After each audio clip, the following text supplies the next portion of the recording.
Good evening from Washington, D.C. Thank you to those of you joining us from around the world for news from a Catholic perspective. I'm Lauren Ashburn. The U.S. pledges to use its economic and diplomatic power to push for free elections in Venezuela. It's a country in political crisis. Vice President Mike Pence made the promise while speaking at a Catholic church in Florida. Correspondent Mark Irons reports from the White House on the significance of the vice president's visit. Good evening, Mark. Good evening, Lauren. Pence says the Venezuelan people suffer under the brutality and barbarism of Venezuelan President Nicolas Maduro. He says the U.S. will not stand by as Venezuela crumbles.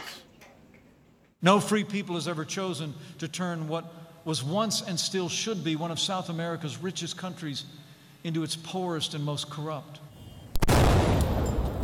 Vice President Mike Pence decries the political crisis in Venezuela. He told people gathered at a Catholic church outside Miami, Florida, about stories he heard during his recent visit to South America.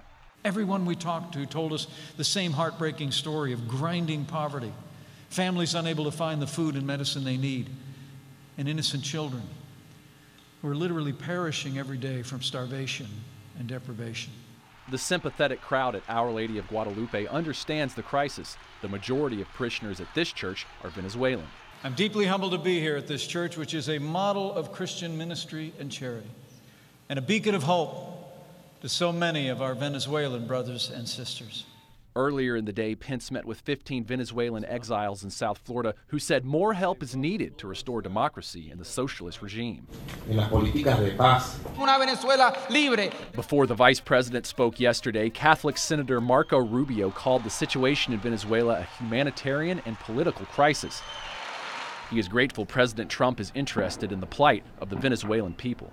I have spoken to the president 7 or 8 times just in the last 2 months about this topic personally at his initiative, not mine.